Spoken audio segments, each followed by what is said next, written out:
ಮೇಕೆದಾಟು ಯೋಜನೆ ಮಾಡಬಾರ್ದು ಅಂತ ಅಲ್ಲಿ ಈಗ ನಿರ್ಣಯ ತೆಗೆದುಕೊಂಡಿದ್ದಾರೆ ತಮಿಳುನಾಡು ಟಿವಿ ಕೆ ಜೊತೆಗೆ ಅವರು ಮೈತ್ರಿ ಮಾಡ್ಕೊಂಡಿದ್ದಾರೆ ಸರ್ ಕಾಂಗ್ರೆಸ್ ಅವರು ಈಗಾಗಲೇ ವಿಧಾನಸಭೆ ರಿಸಲ್ಟ್ ಬಂದು ಕೂಡ ಬೆಂಬಲ ಕೊಟ್ಟಿದ್ದಾರೆ ಅವ್ರದೇ ಮೈತ್ರಿ ಸರ್ಕಾರ ಇದೆ ಬಿಡ್ತಾ ಇಲ್ಲ ಕರ್ನಾಟಕ ಸರ್ಕಾರ ಇಲ್ಲಿ ಹಿಂದೆ ಡಿ.ಕೆ. ಶಿವಕುಮಾರ್ ಅವರು KPCC ಅಧ್ಯಕ್ಷರಿದ್ದಾಗ ವಿಧಾನಸಭಾ ಚುನಾವಣೆ ಸಂದರ್ಭದಲ್ಲಿ ಭಾಳ ಬೆವರು ಸುರಿಸಿದ್ರು, ಪಾದಯಾತ್ರೆ ಮಾಡಿದ್ರು, ಬೆವರು ಸುರಿಸಿದ್ರು.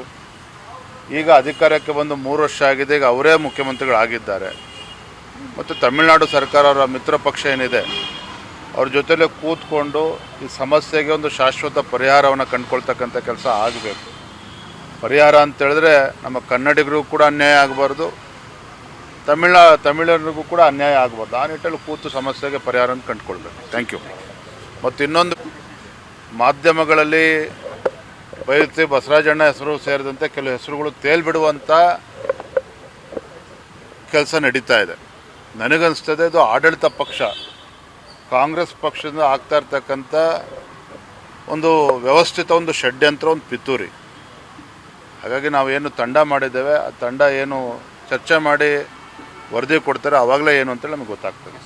ಮೇಕೆದಾಟು ಯೋಜನೆ ಮಾಡಬಾರ್ದು ಅಂತ ಅಲ್ಲಿ ಈಗ ನಿರ್ಣಯ ತೆಗೆದುಕೊಂಡಿದ್ದಾರೆ ತಮಿಳುನಾಡು ಟಿವಿ ಕೆ ಜೊತೆಗೆ ಅವರು ಮೈತ್ರಿ ಮಾಡ್ಕೊಂಡಿದ್ದಾರೆ ಸರ್ ಕಾಂಗ್ರೆಸ್ ಅವರು ಈಗಾಗಲೇ ವಿಧಾನಸಭೆ ರಿಸಲ್ಟ್ ಬಂದು ಕೂಡ ಬೆಂಬಲ ಕೊಟ್ಟಿದ್ದಾರೆ ಅವ್ರದೇ ಮೈತ್ರಿ ಸರ್ಕಾರ ಇದೆ ಬಿಡ್ತಾ ಇಲ್ಲ ಕರ್ನಾಟಕ ಸರ್ಕಾರ ಇಲ್ಲಿ ಹಿಂದೆ ಡಿ.ಕೆ. ಶಿವಕುಮಾರ್ ಅವರು KPCC ಅಧ್ಯಕ್ಷರಿದ್ದಾಗ ವಿಧಾನಸಭಾ ಚುನಾವಣೆ ಸಂದರ್ಭದಲ್ಲಿ ಭಾಳ ಬೆವರು ಸುರಿಸಿದ್ರು, ಪಾದಯಾತ್ರೆ ಮಾಡಿದ್ರು, ಬೆವರು ಸುರಿಸಿದ್ರು. ಈಗ ಅಧಿಕಾರಕ್ಕೆ ಬಂದು 3 ವರ್ಷ ಆಗಿದೆ, ಈಗ ಅವರೇ ಮುಖ್ಯಮಂತ್ರಿಗಳಾಗಿದ್ದಾರೆ. ಮತ್ತು ತಮಿಳುನಾಡು ಸರ್ಕಾರ ಅವರ ಮಿತ್ರ ಪಕ್ಷ ಏನಿದೆ ಅವ್ರ ಜೊತೆಲೇ ಕೂತ್ಕೊಂಡು ಈ ಸಮಸ್ಯೆಗೆ ಒಂದು ಶಾಶ್ವತ ಪರಿಹಾರವನ್ನು ಕಂಡುಕೊಳ್ತಕ್ಕಂಥ ಕೆಲಸ ಆಗಬೇಕು. ಪರಿಹಾರ ಅಂತೇಳಿದ್ರೆ ನಮ್ಮ ಕನ್ನಡಿಗರಿಗೂ ಕೂಡ ಅನ್ಯಾಯ ಆಗಬಾರ್ದು, ತಮಿಳರಿಗೂ ಕೂಡ ಅನ್ಯಾಯ ಆಗಬಾರ್ದು. ಆ ನಿಟ್ಟಲ್ಲಿ ಕೂತು ಸಮಸ್ಯೆಗೆ ಪರಿಹಾರವನ್ನು ಕಂಡುಕೊಳ್ಬೇಕು. Thank you. ಮತ್ತು ಇನ್ನೊಂದು, ಮಾಧ್ಯಮಗಳಲ್ಲಿ ಬೈರತಿ ಬಸವರಾಜಣ್ಣ ಹೆಸರು ಸೇರಿದಂತೆ ಕೆಲವು ಹೆಸರುಗಳು ತೇಲ್ಬಿಡುವಂಥ ಕೆಲಸ ನಡೀತಾ ಇದೆ. ನನಗನ್ನಿಸ್ತದೆ ಇದು ಆಡಳಿತ ಪಕ್ಷ ಕಾಂಗ್ರೆಸ್ ಪಕ್ಷದಿಂದ ಆಗ್ತಾ ಇರ್ತಕ್ಕಂಥ ಒಂದು ವ್ಯವಸ್ಥಿತ ಒಂದು ಷಡ್ಯಂತ್ರ, ಒಂದು ಪಿತೂರಿ. ಹಾಗಾಗಿ ನಾವೇನು ತಂಡ ಮಾಡಿದ್ದೇವೆ, ಆ ತಂಡ ಏನು ಚರ್ಚೆ ಮಾಡಿ ವರದಿ ಕೊಡ್ತಾರೆ, ಆವಾಗಲೇ ಏನು ಅಂತೇಳಿ ನಮಗೆ ಗೊತ್ತಾಗ್ತದೆ. ಮೇಕೆದಾಟು ಯೋಜನೆ ಮಾಡಬಾರ್ದು ಅಂತ ಅಲ್ಲಿ ಈಗ ನಿರ್ಣಯ ತೆಗೆದುಕೊಂಡಿದ್ದಾರೆ ತಮಿಳುನಾಡು ಟಿವಿ ಕೆ ಜೊತೆಗೆ ಅವರು ಮೈತ್ರಿ ಮಾಡ್ಕೊಂಡಿದ್ದಾರೆ ಸರ್ ಕಾಂಗ್ರೆಸ್ ಅವರು ಈಗಾಗಲೇ ವಿಧಾನಸಭೆ ರಿಸಲ್ಟ್ ಬಂದು ಕೂಡ ಬೆಂಬಲ ಕೊಟ್ಟಿದ್ದಾರೆ ಅವ್ರದೇ ಮೈತ್ರಿ ಸರ್ಕಾರ ಇದೆ ಬಿಡ್ತಾ ಇಲ್ಲ ಕರ್ನಾಟಕ ಸರ್ಕಾರ ಇಲ್ಲಿ ಹಿಂದೆ ಡಿ.ಕೆ. ಶಿವಕುಮಾರ್ ಅವರು KPCC ಅಧ್ಯಕ್ಷರಿದ್ದಾಗ ವಿಧಾನಸಭಾ ಚುನಾವಣೆ ಸಂದರ್ಭದಲ್ಲಿ ಭಾಳ ಬೆವರು ಸುರಿಸಿದ್ರು, ಪಾದಯಾತ್ರೆ ಮಾಡಿದ್ರು, ಬೆವರು ಸುರಿಸಿದ್ರು. ಈಗ ಅಧಿಕಾರಕ್ಕೆ ಬಂದು 3 ವರ್ಷ ಆಗಿದೆ, ಈಗ ಅವರೇ ಮುಖ್ಯಮಂತ್ರಿಗಳಾಗಿದ್ದಾರೆ.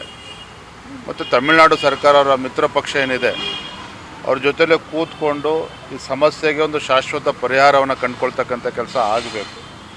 ಪರಿಹಾರ ಅಂತೇಳಿದ್ರೆ ನಮ್ಮ ಕನ್ನಡಿಗರಿಗೂ ಕೂಡ ಅನ್ಯಾಯ ಆಗಬಾರ್ದು, ತಮಿಳರಿಗೂ ಕೂಡ ಅನ್ಯಾಯ ಆಗಬಾರ್ದು. ಆ ನಿಟ್ಟಲ್ಲಿ ಕೂತು ಸಮಸ್ಯೆಗೆ ಪರಿಹಾರವನ್ನು ಕಂಡುಕೊಳ್ಬೇಕು. Thank you. ಮತ್ತು ಇನ್ನೊಂದು, ಮಾಧ್ಯಮಗಳಲ್ಲಿ ಬೈರತಿ ಬಸವರಾಜಣ್ಣ ಹೆಸರು ಸೇರಿದಂತೆ ಕೆಲವು ಹೆಸರುಗಳು ತೇಲ್ಬಿಡುವಂಥ ಕೆಲಸ ನಡೀತಾ ಇದೆ. ನನಗನ್ನಿಸ್ತದೆ ಇದು ಆಡಳಿತ ಪಕ್ಷ ಕಾಂಗ್ರೆಸ್ ಪಕ್ಷದಿಂದ ಆಗ್ತಾ ಇರ್ತಕ್ಕಂಥ ಒಂದು ವ್ಯವಸ್ಥಿತ ಒಂದು ಷಡ್ಯಂತ್ರ, ಒಂದು ಪಿತೂರಿ. ಹಾಗಾಗಿ ನಾವೇನು ತಂಡ ಮಾಡಿದ್ದೇವೆ, ಆ ತಂಡ ಏನು ಚರ್ಚೆ ಮಾಡಿ ವರದಿ ಕೊಡ್ತಾರೆ, ಆವಾಗಲೇ ಏನು ಅಂತೇಳಿ ನಮಗೆ ಗೊತ್ತಾಗ್ತದೆ.